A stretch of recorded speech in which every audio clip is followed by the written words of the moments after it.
Where do we come from? What are we? Where are we going? Where do we come from? What are we? Where are we going? Where do we come from? What are we? Where are we going? Where do we come from? What are we? Where are we going? Where do we come from? What are we? Where are we going? Where do we come from? What are we?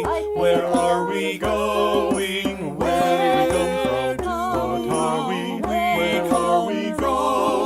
Where do we come from? What are we? Where are we going? Mystery, mystery, life is a riddle and a mystery.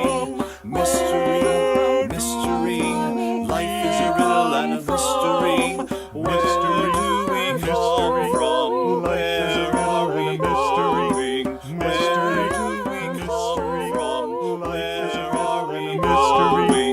Where do we come from? What are we? Where are we going?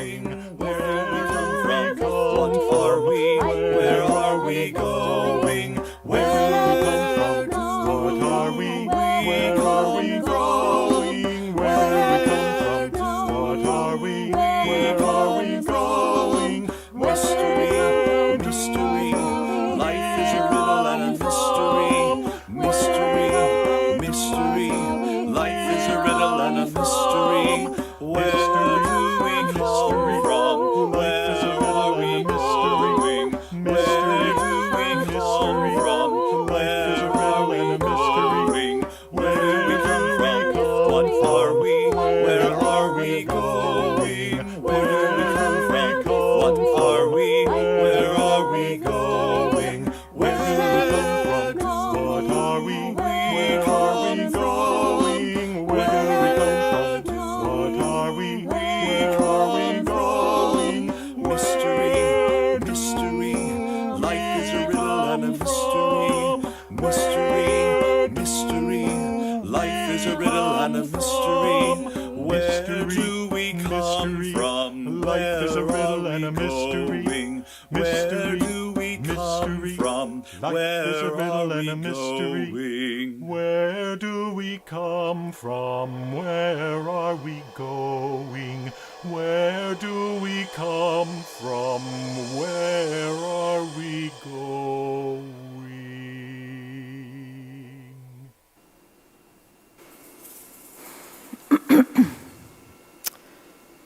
We bid you welcome, who come with weary spirits seeking rest, who come with troubles that are too much with you, who come hurt and afraid. We bid you welcome. We bid you welcome, who come with hope in your heart, who come with anticipation, who come proud and joyous. We bid you welcome, who are seekers of a new faith, who come to probe and explore and learn. We bid you welcome, who come here as a homecoming, who have found room here for your spirit. We bid you welcome.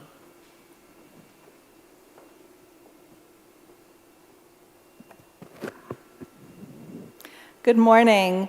My name is Dana Edwards, and my pronouns are she and her. Welcome this morning to Cedar Lane Unitarian Universalist Church, a community where love works. If you are new or feel new, you're invited to complete the visitors form, and that will be in the chat if you're online. And if you're here in person this morning and you're new and you feel comfortable doing so, you can raise your hand and we will give you a small gift. Well, it's so good to see familiar faces here this morning. Please know that whatever your beliefs, whatever your gender expression or identity, your sexuality, your immigration status or disability, and wherever you are on your spiritual journey, you are welcome here at Cedar Lane. We gather together to explore the eternal, nurture community, and build a more just world. If you've been attending for a while and you're interested in becoming a member of this religious community, you're invited to reach out to Reverend Katie Romano-Griffin, who will be here next week. And you can also reach out in the chat if you're online. Our pastoral visitors are an extension of the ministry team. Helen Pakacek and Joanne Jersey are available to support you in person and online. And we have a few announcements, the first of which is to start with announcing a new staff member, and that's our new AV Tech Coordinator, Michael McCrickard. He's up in the back.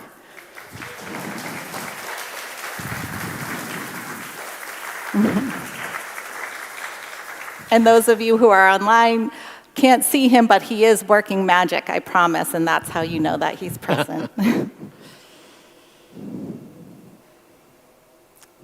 And now we have a few other announcements. So starting this Friday, Cedar Lane is launching its Food Friday once a month on the first Friday of the month at 6 p.m. And this month we are featuring some delicious gourmet food from Qdoba.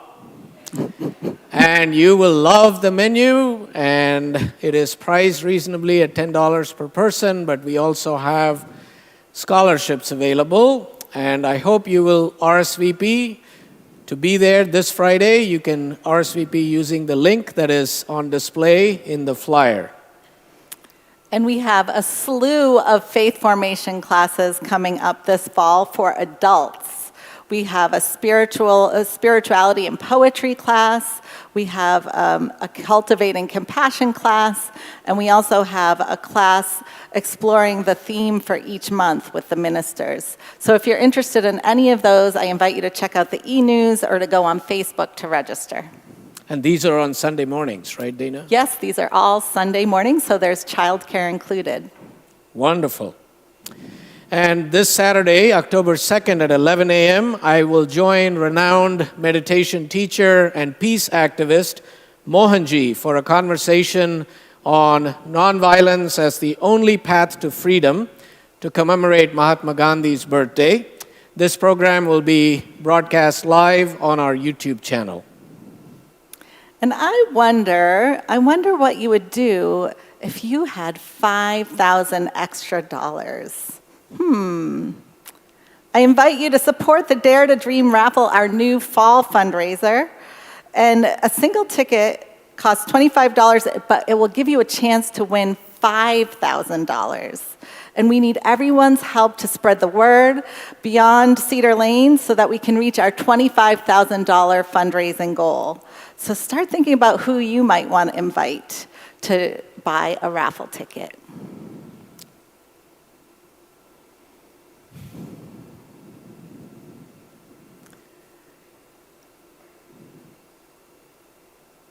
As we enter this time of remembrance and reflection, community, and connection, we acknowledge that we gather as Cedar Lane Unitarian Universalist Church on the traditional land of the Nacotchtank people from which the name Anacostia is derived.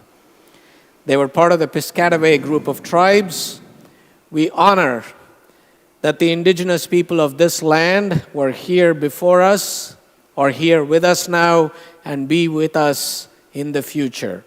We honor with gratitude the land itself and the people who have protected it through the generations. We remember those who were enslaved and worked this land without choice or reward.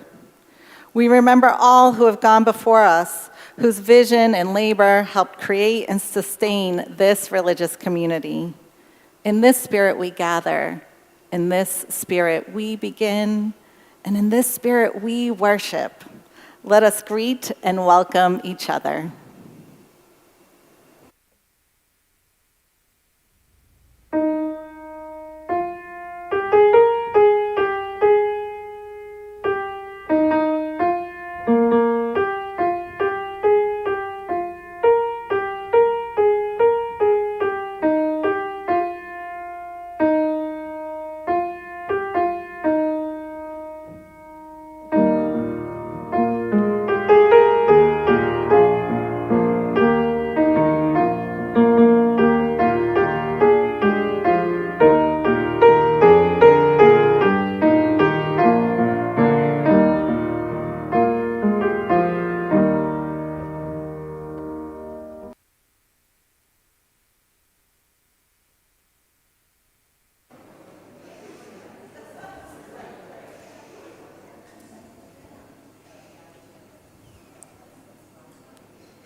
Good morning. Good morning. I'm Kimberly Clarkson, the worship associate for today's service. My pronouns are she, her. As Kay Scott kindles the chalice, I invite you to speak the chalice lighting words and share in the chat where you are lighting your chalice from. Deep calls unto deep, joy calls unto joy, light calls unto light. Let the kindling of this flame rekindle in us the inner light of love, of peace, of hope. And as one flame lights another nor grows the less, we pledge ourselves to be bearers of the light wherever we are, and sharers of the light in the world.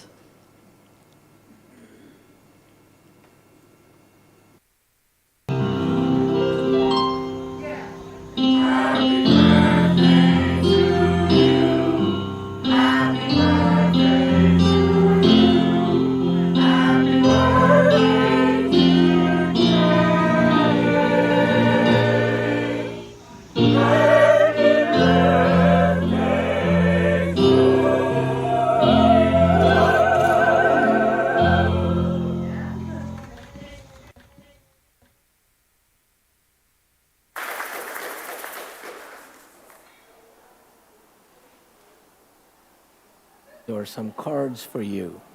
Oh, thank you. Yes.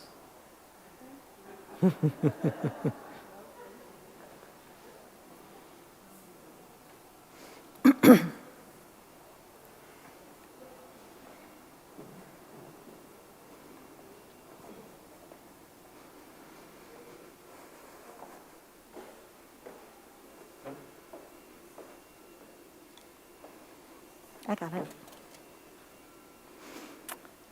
We have this morning our Wonder Box, and I wonder what might be inside today. I wonder what could be in here. Let's open it up and find out.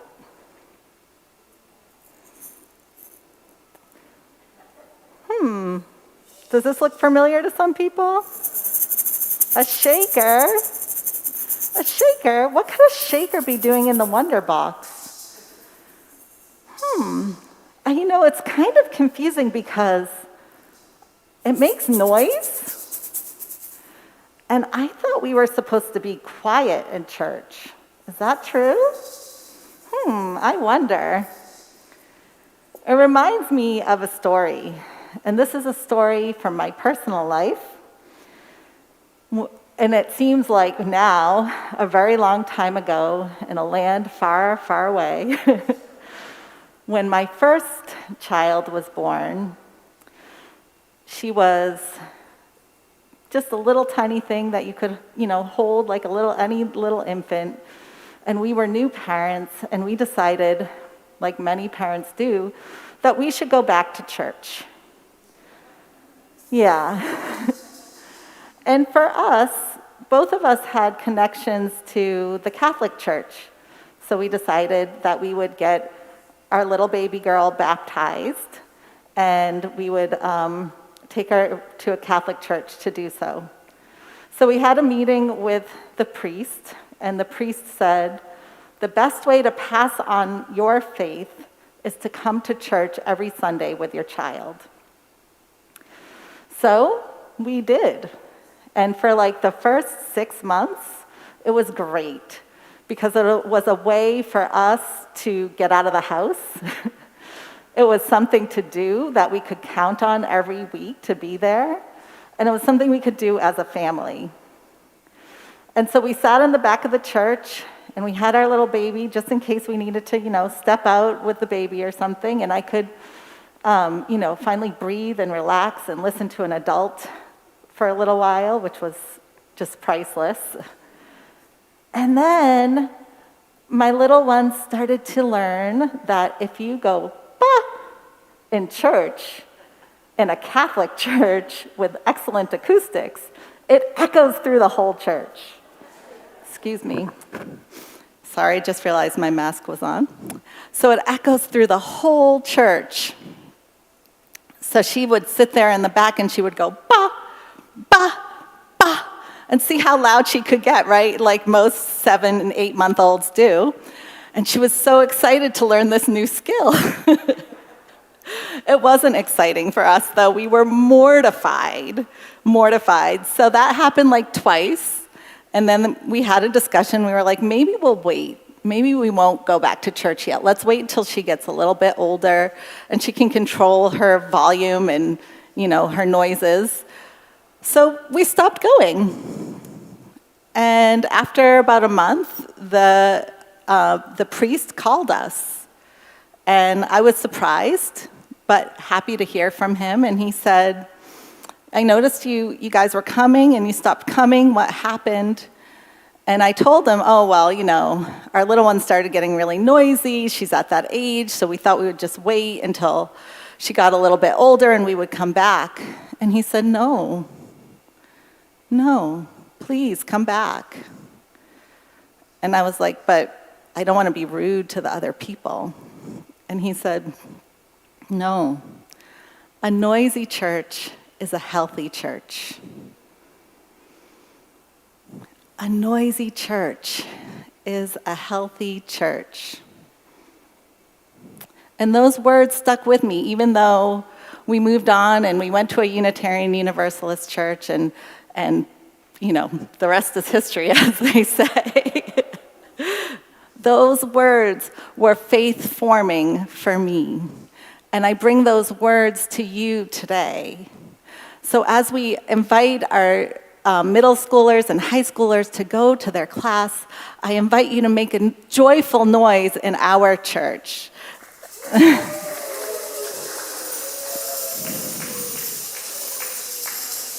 Bye.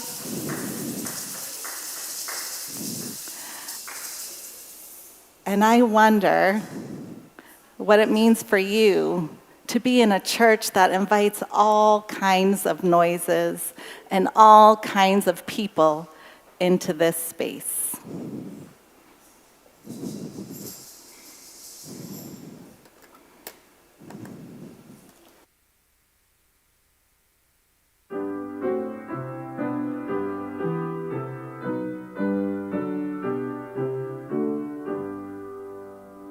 Where is our holy church, where race and class unite, as equal persons in the search for beauty, truth, and right? Where is our holy writ, where'er a human heart a sacred torch of truth has lit, by inspiration taught? Where is our Holy One? A mighty host respond. The people rise in every land to break the captive's bond. Where is our Holy Land? Within the human soul, wherever free minds truly seek with character the goal. Where is our paradise? In aspiration's sight, wherein we hope to see arise 10,000 years of right.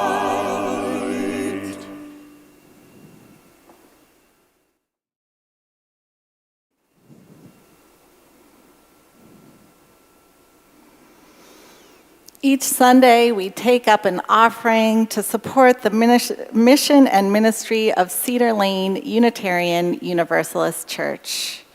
And we offer support to a community organization in alignment with our mission. The offering is a visible symbol of our commitment to our religious community and the world. Our Share the Plate offering this morning will support the UU Ministry for the Earth.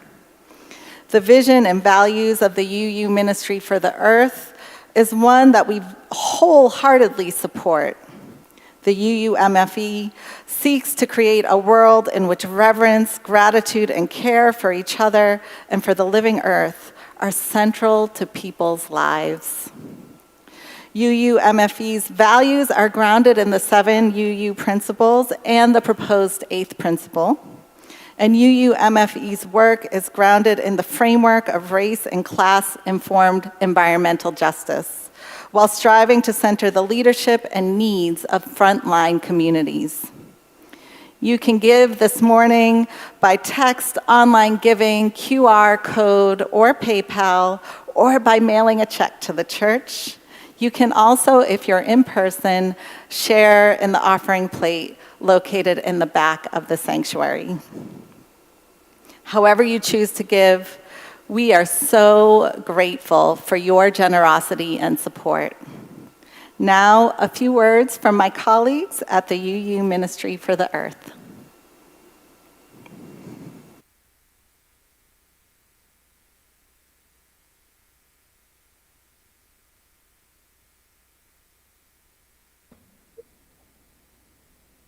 Good morning, Cedar Lane. My name is Reverend Cindy Davidson. Good morning, Cedar Lane Unitarian Universalists. My name is Daniel Lawler. We are here from the Unitarian Universalist Ministry for Earth. In the book Justice on Earth, UU leader Paula Cole Jones asks, what can you do to build relationships, build trust, build partnerships, and make a difference? At UU Ministry for Earth, we are committed to being a wellspring of spiritual and educational grounding and practical support to help UUs like you everywhere take bold, accountable action for environmental justice, climate justice, and the flourishing of all life. UU Ministry for Earth is investing in expanding partnerships with frontline communities to challenge the climate crisis, organizing moments of education and worship, and growing our teams to foster expanding BIPOC and young adult environmental justice caucuses. From resisting line 3 to siding with love, UU Ministry for Earth is vital, growing, and needs you. And thank you, Cedar Lane. Your gifts help lay the foundation for a vibrant climate justice movement in Unitarian Universalism and in the communities where you live, work, and worship. Thank you, Cedar Lane. We appreciate your support. Together, we will make a difference.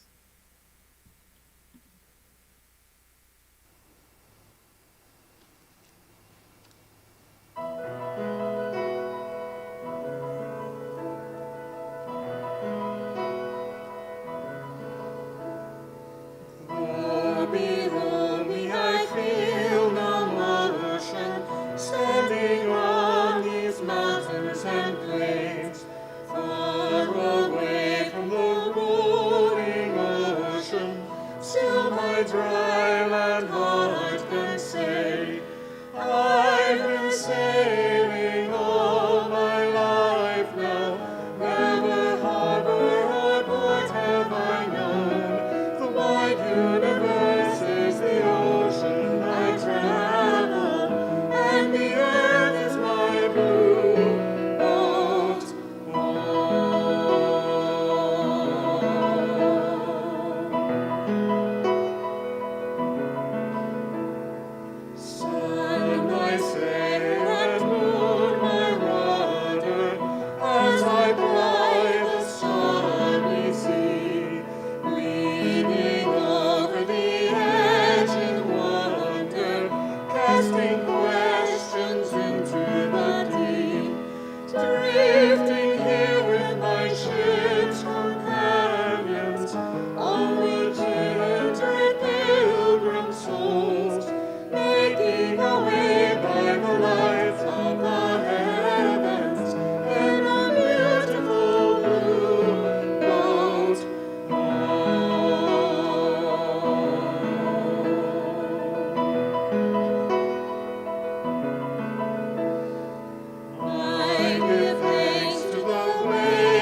Let us center ourselves and enter into this moment breathing deeply, calling upon all the sources of love that are within, among, and around us.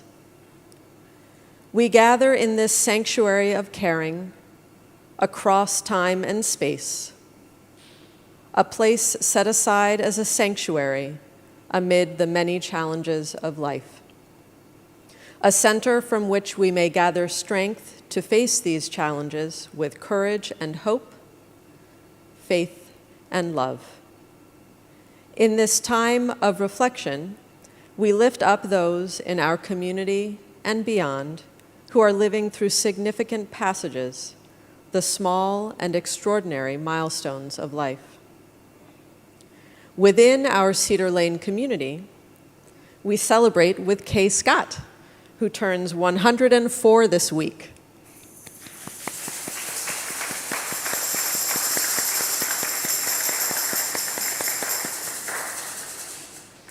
We also celebrate with Cynthia Robinson, Delana, and Malachi, who celebrated the 1-year anniversary of becoming a forever family through kinship adoption on September 24th.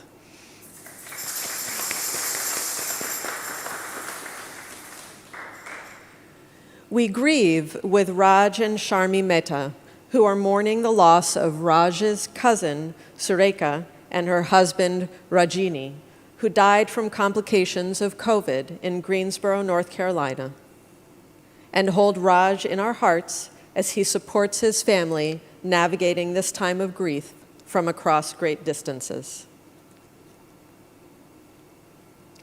Our caring extends beyond Cedar Lane to others whose lives are lost and whose lives are impacted by violence and calamities in our nation and in our world.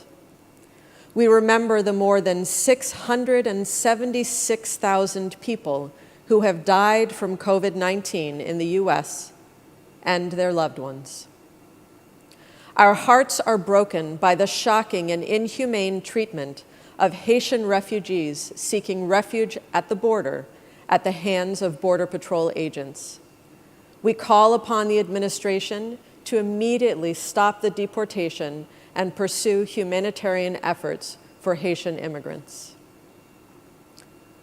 Let us hold these friends of ours, our companions in the world, and all the joys and sorrows we bring in our hearts.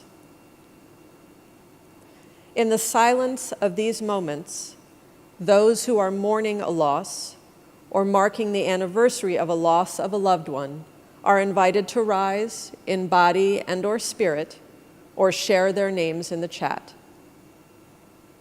Let us enter the silence together.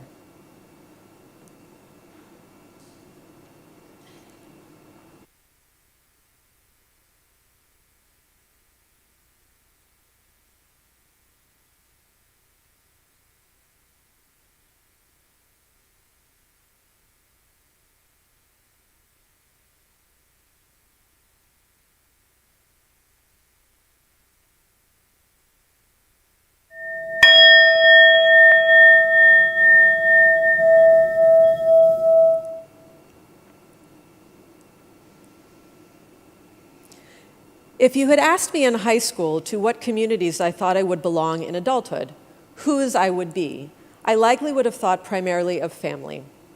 Connections with extended relatives, large holiday gatherings, joyful and boisterous reunions with siblings and cousins, these were formative experiences for me.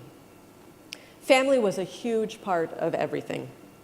I suppose I might have projected into the future and thought I would be a part of a college alumni community. It is unlikely I would have envisioned myself staying in the Washington, D.C. area, raising my own family here at Cedar Lane Unitarian Universalist Church, the community where I grew up. In considering the concept of relational belonging, reciprocal relationships are front of mind for me. Relationships found and formed in community that accepts and includes us, as well as ones where we feel our identities and contributions are valued and appreciated.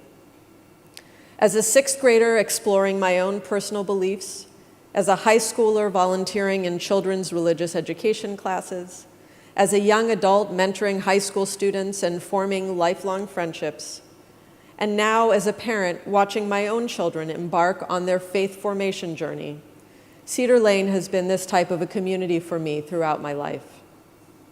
When I reflect on why I am here, both physically in this Cedar Lane congregation, but also what significance my life will hopefully have in a broader sense, I find myself deeply rooted in the Unitarian Universalist principles. While aspirational, they have helped ground me in an understanding of who I strive to be and what role and impact I seek to have with my life. To work to build a diverse community and dismantle racism and other systems of oppression, to value and accept one another, to strive for compassion, justice, equity, liberty, and peace in our relationships and our world, to search for truth and meaning on our personal and community spiritual journeys, and to respect the interdependent web of all existence. I am thankful to be part of a congregation that shares these values, one where I can be in the company of fellow travelers on this journey. Thank you for welcoming me to belong here and for being a part of who I am and who my children are becoming.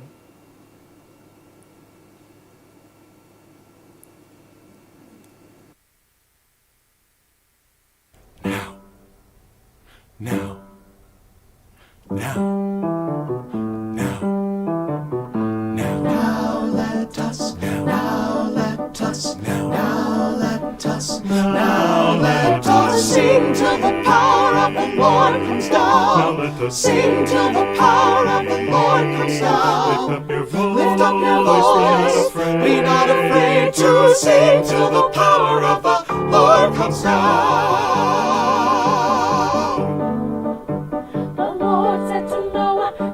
Be a flood. The Lord said to Noah, get your feet out of the mud. The Lord said to Noah, the animals coming too.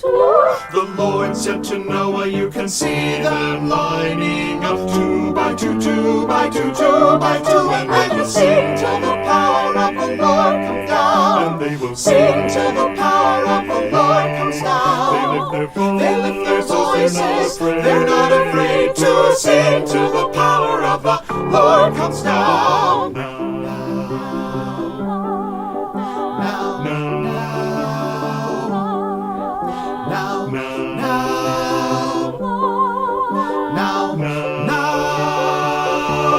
Now, all creatures who on earth do dwell, lift up your voices, let them swell. A burning sun with golden beam, A silver moon with shimmering gleam. the rushing wind that blows so strong, The clouds that sail in heavenward on. the flowing water pure and clear, Makes music for our listening ear. the fire so masterful and bright, Which brings us both warmth and light. The rising morning brings me joy. the lights of evening, lights of evening, lights of evening, find a voice and sing till the power of the Lord comes down. And they will sing till the power of the Lord comes down. They lift their voices, they're not afraid to sing till the power of the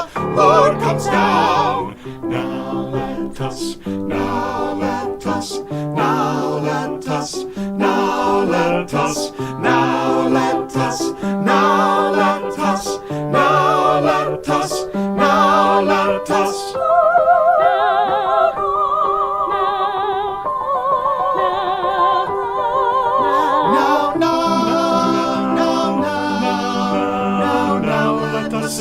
Let us sing, all creatures who on earth do dwell.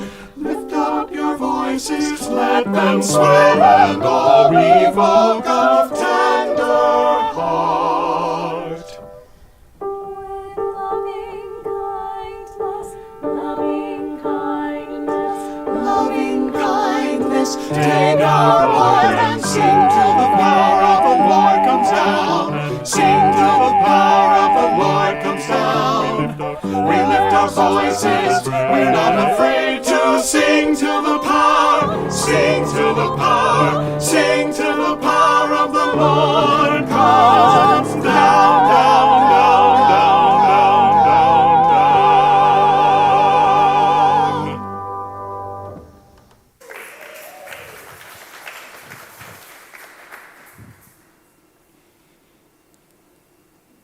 All right.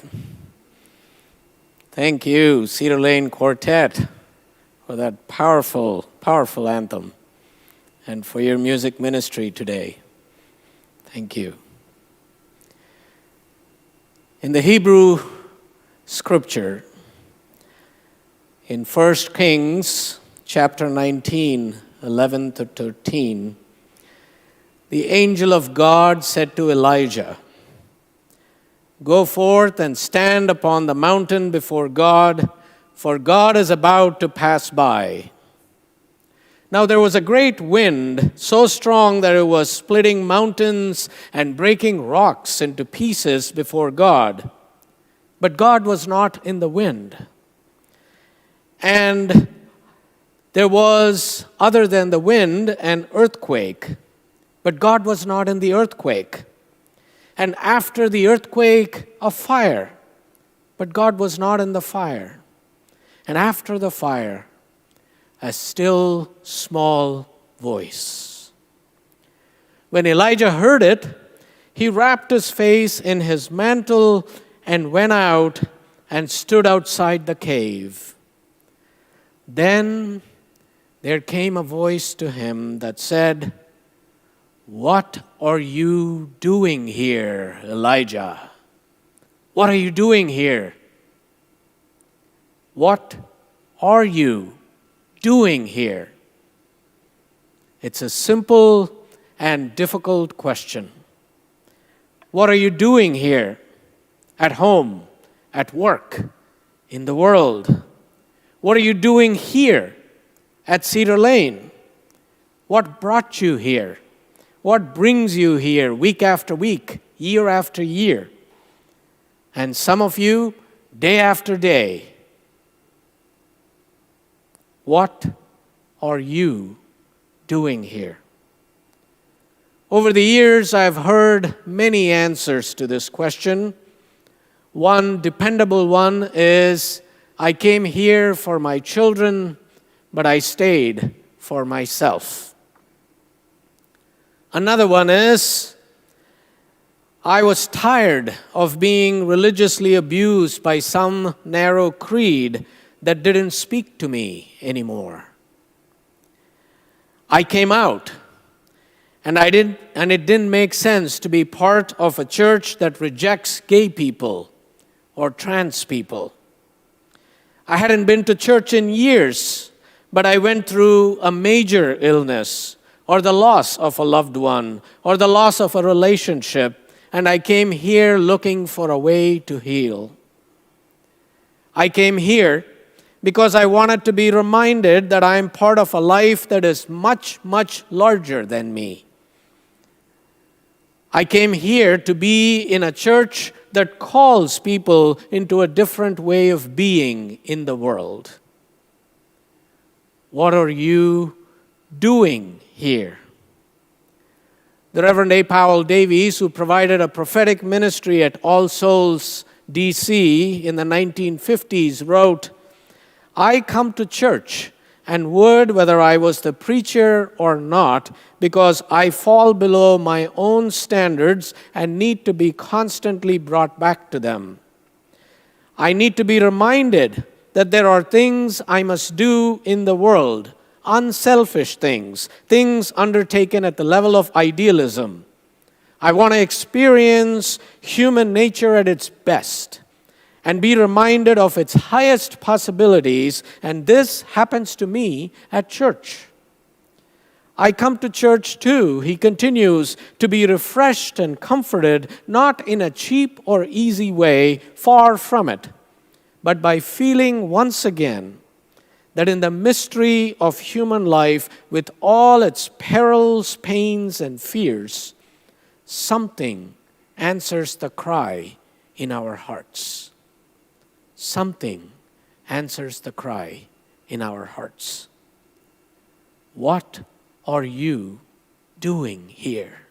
What are we doing here? Here's what I think we are doing here. We're here to create a community of breadth and depth.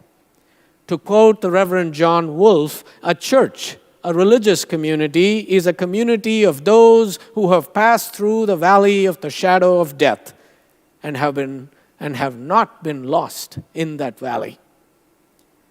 We have come through the valley of the shadow of death, the shadow of doubt, despair, desolation, those deaths in life that fall upon us. We have come through, we are coming through again and again.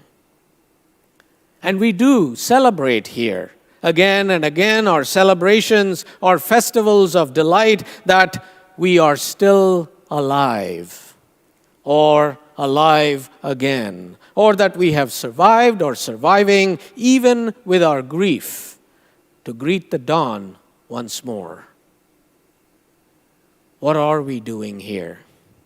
When I think about what we are doing here, I'm reminded of the words of Marian Wright Edelman repeating her grandmother who said, when you do something moral and right, when you take a stand against ignorance and militant nationalism, prejudice and hatred, when you take a stand against lies and deceptions, do it where the children can see it.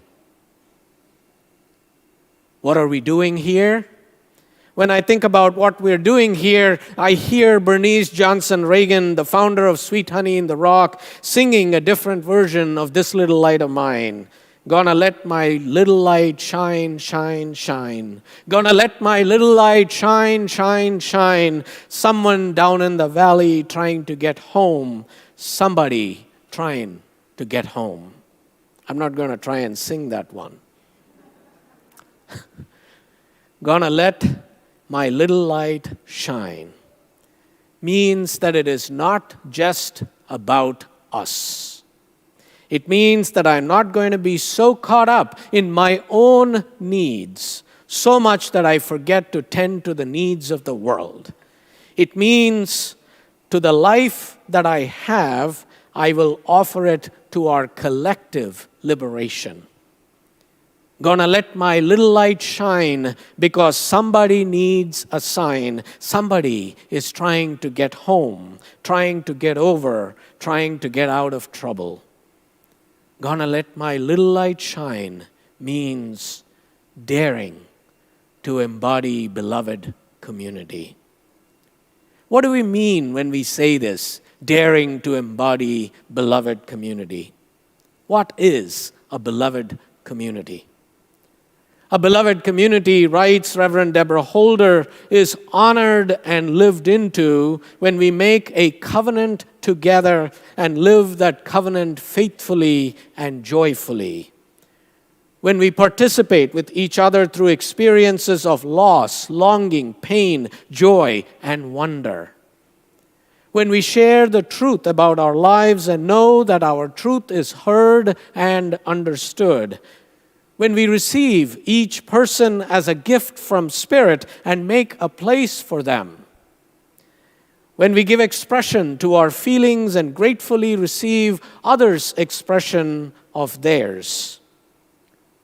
When we assume wholeness even in the midst of our brokenness.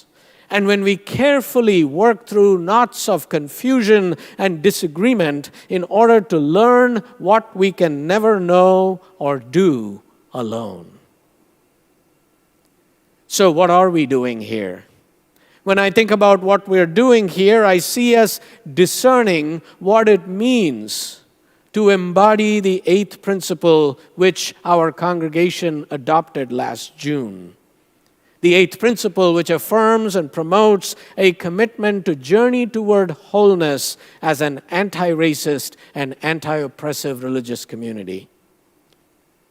When I think about what we're doing here, I see our board, the various ministry teams and committees assessing their mission and their practices, reflecting on what needs to be kept, what needs to be shed, what needs to be created, and what promises we need to keep to ensure that the changes become part of our lived experience. I see us reflecting on what kind of beacon we are going to light for someone down in the valley trying to get home.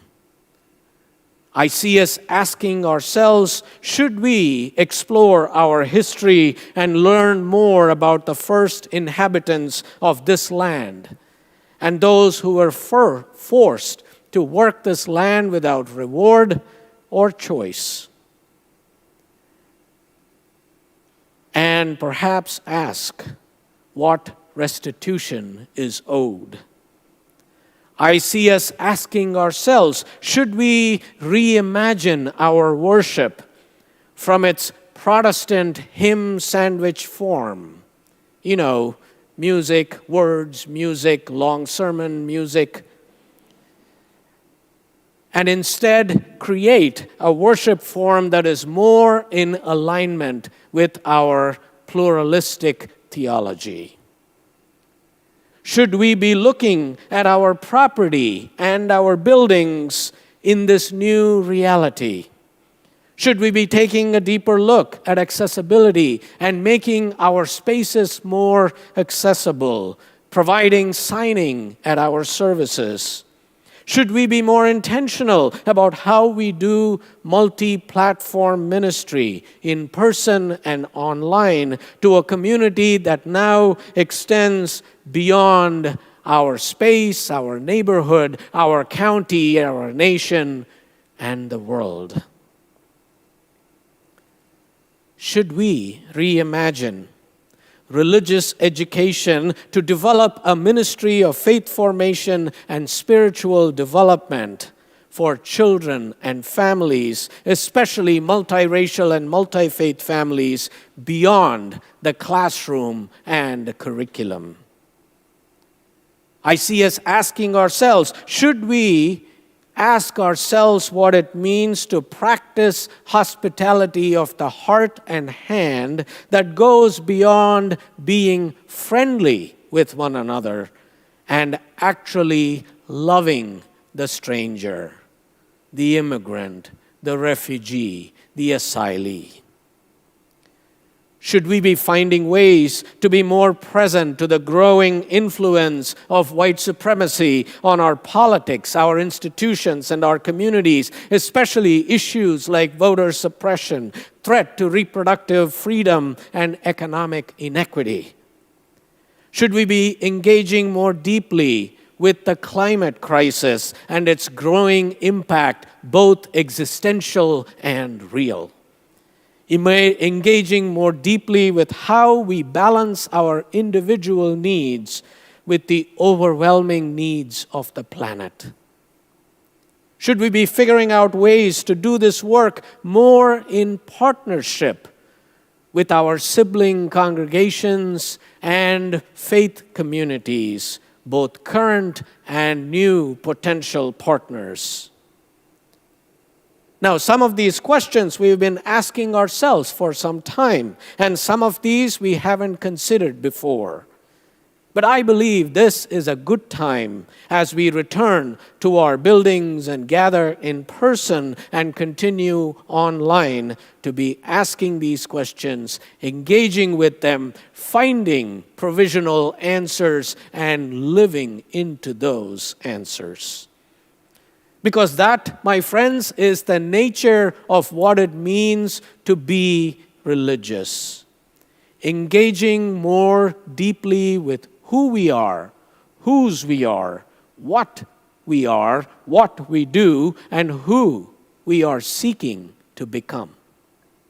It is about being open and committed to change within, among, and beyond, to continue to strive to be a religious community that is learning from the past, not living in the past, being responsive, not reactive to the needs and challenges of the present, and being intentional, not casual, about envisioning the future.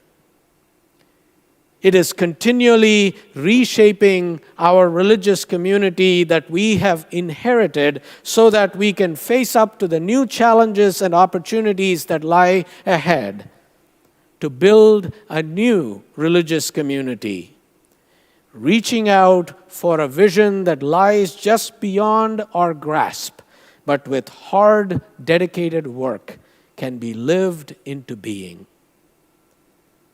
Now, this is a fair approximation of what we are trying to do here, giving each other the hope and the faith to follow a brighter glimmer than that which our own little light can throw off, resting in the awareness that we are not alone, that we are in this together, that we are better together, and that we are loved by a love that will not let us go, let us down, nor let us off the hook.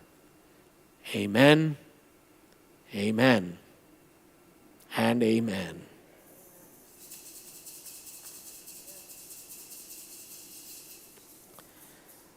Would you join me now in the spirit of prayer, meditation, with this adapted prayer from the Reverend Bill Sinkford. Nameless one of many names, Spirit of life and love, Spirit of both tradition and innovation, source of both memory and hope. As we emerge from these COVID days into whatever the future will bring, help us, O Spirit, to resist the desire just to recreate the way things were. We have not forgotten how much change is needed. These COVID days have just made those needed changes more clear and more urgent. Help us hold on to and hold out for a more hopeful vision, a vision of beloved community in which we can imagine every one of us thriving. We will need to stay awake and aware that hopeful future will not magically appear. Help us, O Spirit, to put our trust in one another, move within us and among us. Help us put our trust and our effort into a vision that is worth our commitment, into the building of a community worthy of being called beloved. In the name of all that is holy, life-affirming, life-sustaining, we say, Shalom, Salam, Om Shanti, Amen, blessed be. May it be so.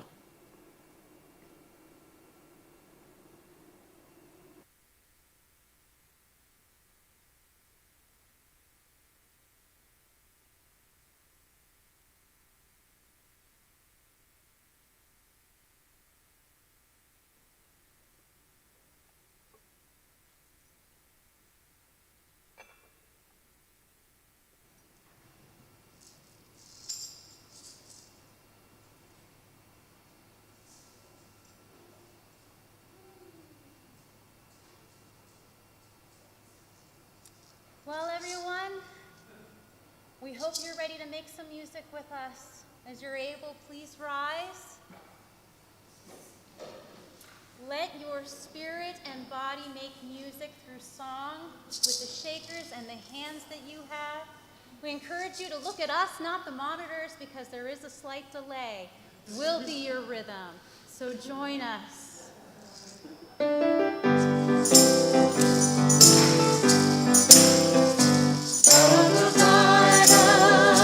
Together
as we come to the end of our time together, we know that everything that we do here is an expression of how we want to be with one another and the people we want to become.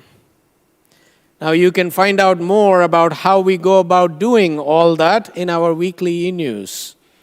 And you can get connected with the things that we do that express our values and our convictions. Today, we are grateful for everyone who creates this community, for each and every one of you and those at home. We are grateful to our worship staff, Dana and Kimberly, to our amazing music team, Jenny Lynn and Jasmine and Kevin and Rachel and Travis and Chris Morrow, to our amazing tech team. And today, I believe we have the whole team on deck. Our new AV coordinator, Michael McCrickard, Mike Morse, Barb Thompson, Todd Chernikoff, and Ariel Mora. For Jose and our facility staff, our hospitality and pastoral volunteers, our religious education staff and volunteers who make church happen. Thank you. Join us, friends, for coffee and conversation in person in the courtyard and on Zoom after the service. We hope to see you there. And next Sunday, join us for a very special spirit experience to celebrate Mahatma Gandhi's birthday. And now, we depart with these words from our Universalist foremother, Olympia Brown. Stand by this faith. Work for it. Sacrifice for it. There is nothing in all the world so important as to be loyal to this faith, which has placed before us the loftiest ideals, which has comforted us in sorrow, strengthened us for noble duty, and made the world beautiful. Do not demand immediate results, but rejoice that we are worthy to be entrusted with this great message, that we are strong enough to work for a great, true principle without counting the cost. Let us go finding ever new applications of these truths and new enjoyments in their contemplation, always trusting in the one God which ever lives and loves, going in peace, making peace, living gently, loving mightily, and bowing to the mystery. So may it be. And now let's go.